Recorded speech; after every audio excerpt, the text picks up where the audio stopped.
in the most unlikely, unconventional, unusual way, I was just elevated on that platform. And I just feel really grateful for that. And I feel like God used that to encourage me in a way that only it was just between me and him.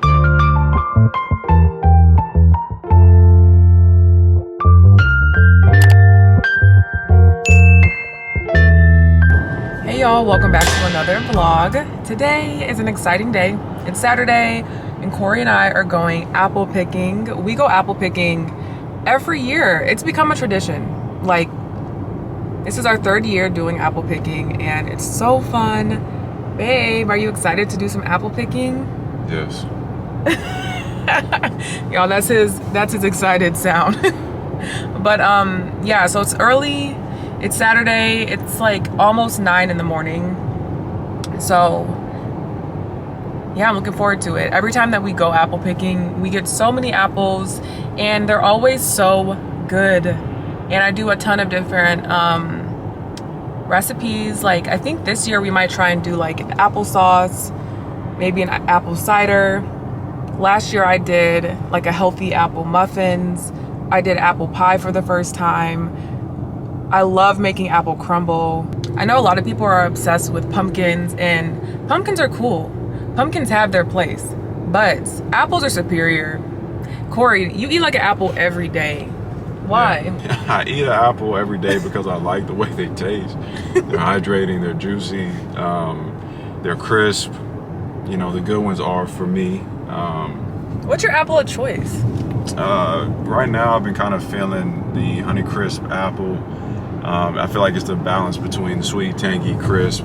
I don't like apples that are very mushy, so kind of like the big red delicious sometimes can feel like the texture is a little too soft for me. Yeah. The green can be sometimes a little too tart. The yellows sometimes can have a good balance. They're typically a little bit softer, but they can be sweet. So I kind of like Honeycrisp. We've had some Fuji's where it's just like more flavorful.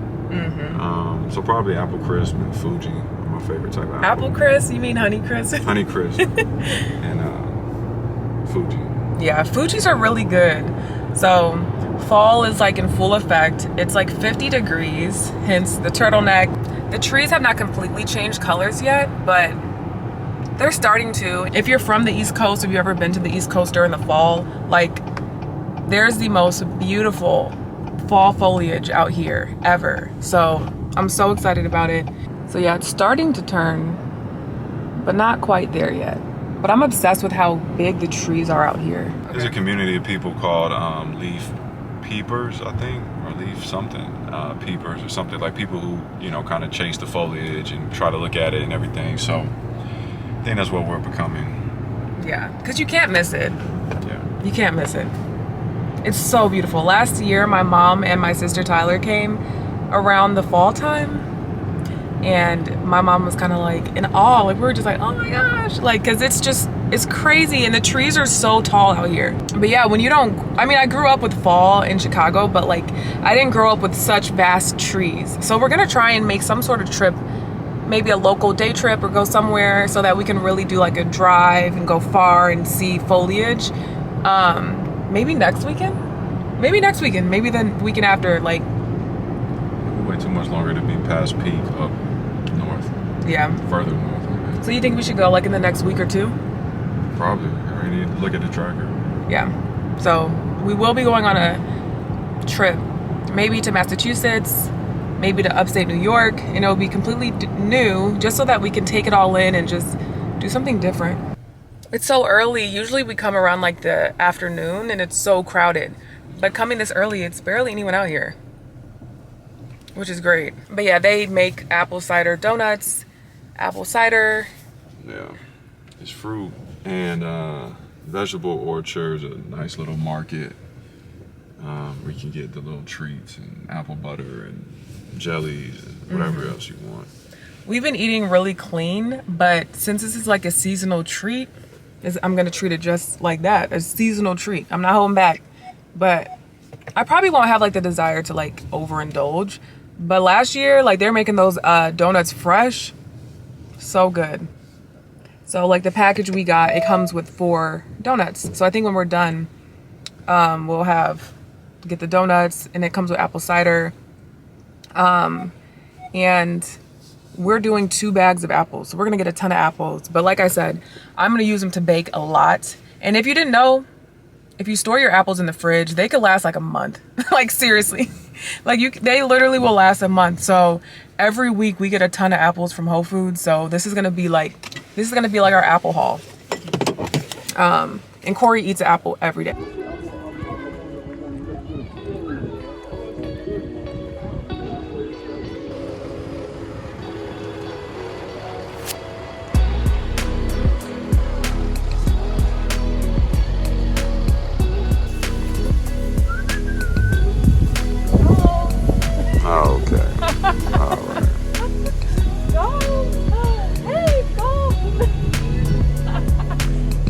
Girl, bad.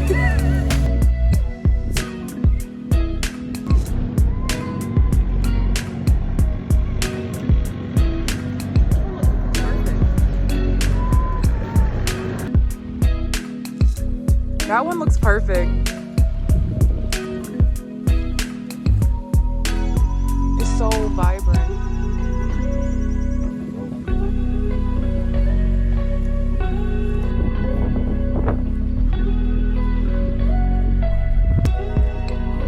If y'all have been thinking about going apple picking, do it. It's so fun. And then you can make all different things.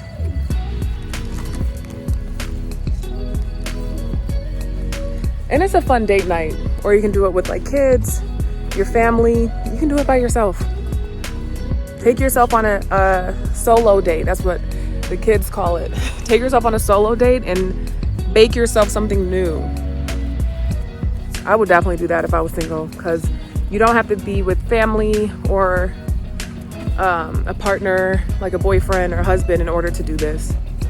Come by yourself. I saw people out here by themselves as well, so it's that time of year, y'all. It's so worth it.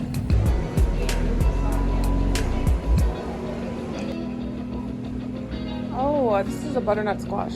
Full cider mustard, apple butter. Do you want apple butter? Would you use it?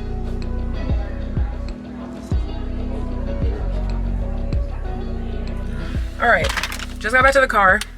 Cleaned our hands off with some wipes. We got some fresh donuts. Fresh apple cider donuts. Babe, you can take your seatbelt off. And apple cider, yeah, I'm cool with it. It's just like piping hot.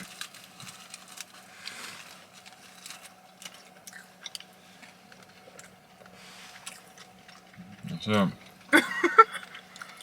It's hot, crisp on the outside. She was doing her thing. Yeah, she was. These are so good.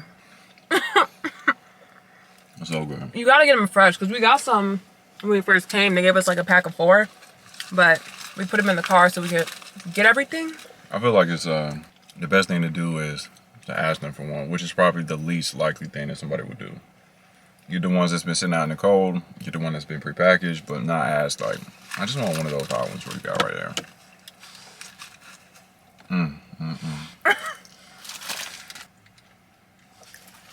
And I try a little apple cider. Wow, I can't believe it's over. Yeah. And by it, I mean this donut. That's probably one of the best donuts I've ever had. Yeah, that's good. That's good. I mean, we might have a straw. No, we don't. Is it good? That's some good apple cider. And I read the side, 0 added sugars. Really? It does have a lot of natural sugar, but 0 added. Oh, okay. Let's see.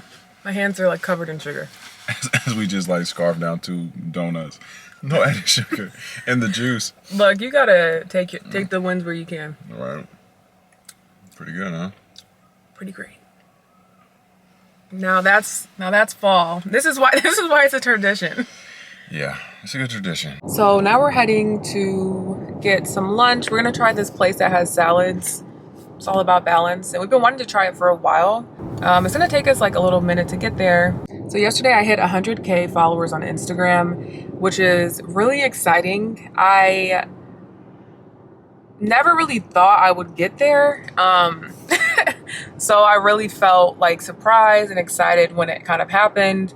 I was at like 38K 38K for a while, and I really don't post like that much, you know? So I just kind of feel like sometimes with these social media platforms, if you are not posting every single day or you're not posting constantly, you're not going to be able to get sucked into the algorithm. And a lot of these sites prioritize creators who give all 100% into it, you know? So I kind of just reconciled with the idea that this is my portion, and I became content. I would say over the past like several months, I haven't been posting as much as I used to on Instagram, but for my page to just kind of like blow up after having taken a break from creating is not the norm. I don't often see that happen for people, and I really feel like God allowed that to happen to me to just encourage me, because sometimes I might feel like, you know, there's so many people creating this sort of content. What's the purpose of me creating it? Or what's the purpose of me saying this? Or why does anyone care what I have to say? But I really felt encouraged and inspired by God to start, you know, posting more and overcoming that feeling. And yeah, I made that decision. I had that revelation from God, made that decision, communicated it to those close to me. And then not even like 2 weeks later, he completely multiplied my platform on Instagram. So to go from 38K to 100K in under 2 weeks, I just don't ever see that happen. I've really been talking a lot with Corey about like purpose and overcoming, you know, roadblocks, or honestly not allowing the devil to deter me from doing what I feel like God is inspiring me and encouraging me to do. And I think it is helpful to have somebody like myself creating content that is clean, that is wholesome, that is righteous, and creating fashion content that is modest. And honestly, in this day and age, a lot of people don't dress modestly, and especially a lot of Christian people. There's a lot of Christian creators that don't. So I think that that does, there is space for that, to truly just try to live in purpose, on purpose. So I just wanted to share that with you guys, just to encourage anybody who feels like there's no room for them in whatever it is that they want to do. You know, I feel like that sometimes, oftentimes, like what's the point? But every single person is unique. Everyone's story is different, and every person is going to reach different people. The Bible says that the harvest is plentiful, but the workers are few. I really want to drive home the importance of just not allowing the devil to win, not allowing him to win by silencing you, not allowing him to win by blocking you, because the devil doesn't have to completely take you out to make you not purposeful. All he has to do is get into your head and make you feel like whatever it takes for you to just stop, to stop trying, to stop showing up, to stop believing, not necessarily in God, but even in yourself, in your God-given talent. Yeah, on the surface level, the number of followers, it doesn't matter. The reason that it's exciting to me is that God used that to really speak to me. The number of followers, it is not a big deal, but it's a matter of me coming to a place where I was content with what I had, and I didn't want for anything beyond that. And then God elevated it. And it's because I'm creating content that is quality, and I'm really trying to put out a good, godly message. So yeah, sometimes that means that I don't post all the time. Like if I don't have anything to say, or, you know, God's not necessarily inspiring me to specifically talk about something, I'm not going to.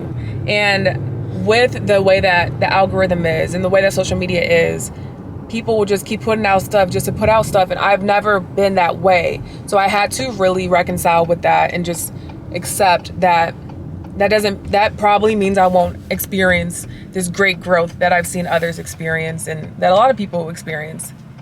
I used to struggle with that. I used to really compare myself to others, but I'm telling you, God really helped me to overcome that. I overcame that. I had peace. I had contentment, and I had peace about that. And then he elevated it. So it's just one of those things where it's inspired me to continue to share my voice and to continue to use my voice for God's good. So you can live in purpose, on purpose. If you're not purposefully trying to do that, it's probably not going to happen. So yeah, there's going to be obstacles. Yeah, you're going to have thoughts that are just like telling you you're not good enough, nobody cares, or, you know, whatever you feel like your purpose is. Like, you won't be able to get that job, so don't even apply, type of thing. But no, you are a child of God, and you can try.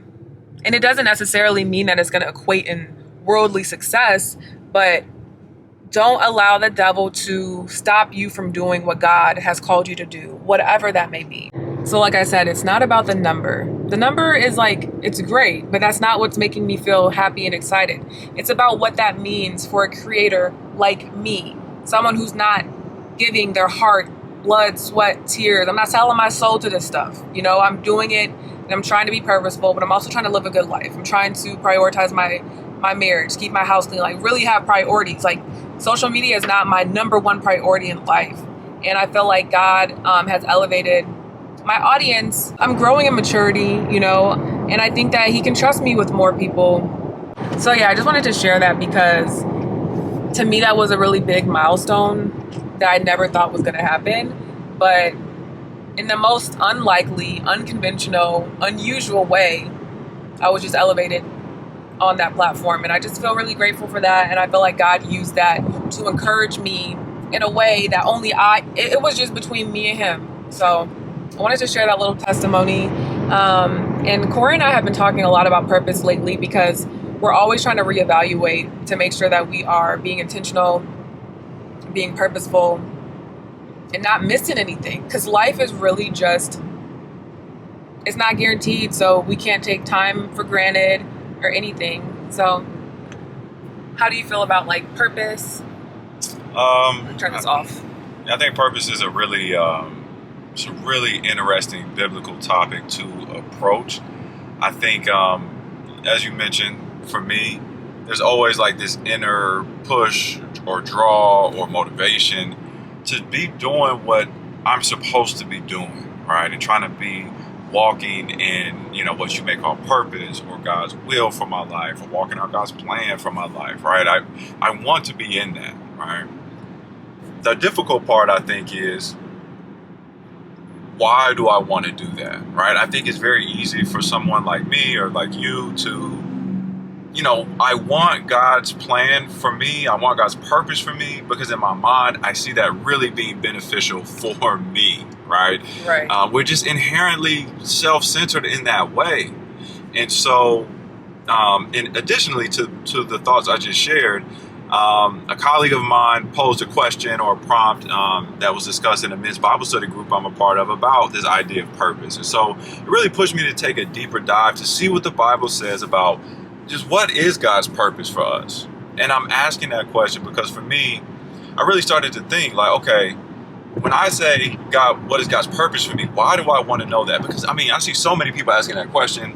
I see a lot of people creating content about purpose or, you know, creating information, books, sermons about God's purpose because people want to know that. Mm-hmm. I think, though, one of the main reasons we want to know God's purpose is because what we're really asking is, God, we want to know your plan and how it's going to benefit me. Like, when am I going to make it to my promised land? And do you think that, like, purpose oftentimes is correlated to prosperity?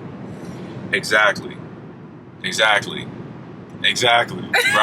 So it's like when I say I want to know God's purpose for me, what I really want to know is what is God's path for me to get to prosperity, whatever that may look like, financial prosperity, relational prosperity. If my end goal is marriage or, you know, professional prosperity to hit a certain benchmark in a certain place, you know, for whatever the reason may be. And then we find ourselves searching and driving and we are not being fulfilled and not getting some of the desires that we have, the worldly desires that we have. And we come up feeling very discontent, right? So what we have to be really wary of is not conflating God's purpose with how we think God can deliver us the things that we want, right? And so another way I can say that is, do I look at God's purpose for me as a way to fulfill God's purpose using me? or me using God to fulfill my purpose, right? Is God the, the driver behind what I'm doing?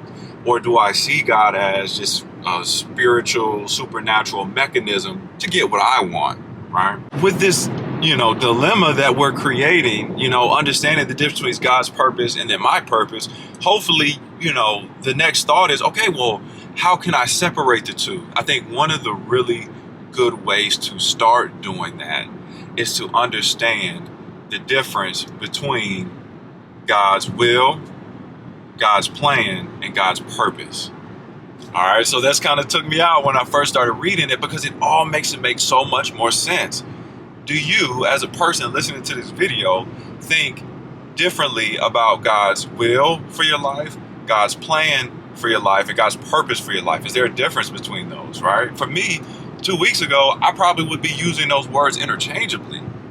What I recognize now is those things are completely different, not completely different, but they are different. And understanding those differences can help us get into alignment with God's actual purpose, right? Definitely comment and let us know. We want to do a more in-depth Bible study type video to kind of share that information with you.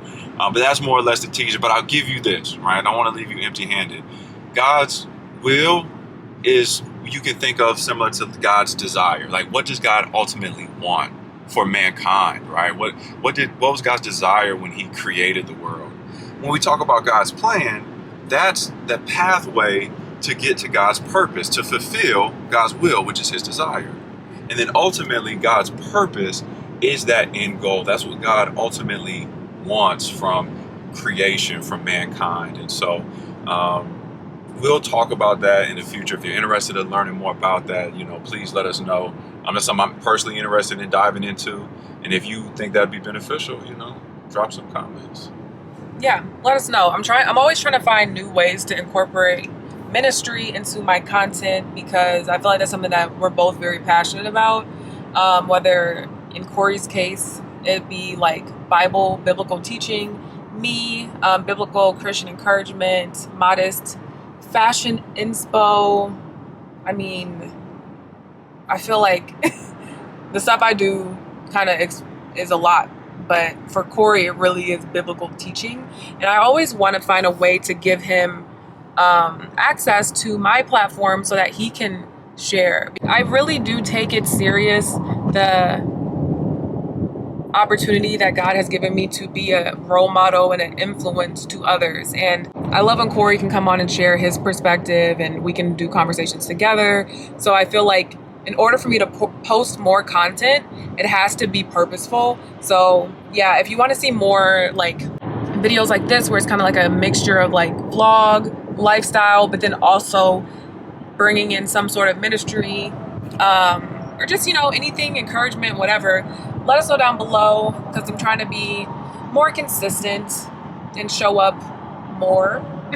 But like I said, and I've always said, I'm more of a quality over quantity person. So whenever I do come, I do want to come with some sort of quality. So, but yeah, y'all, I'm going to go ahead and end the video here. My camera's about to die. But thank you so much for watching. Give this video a thumbs up if you liked it. Subscribe, share it with anyone who you think would enjoy the message. Until next time, I look forward to seeing y'all in my next video. Bye.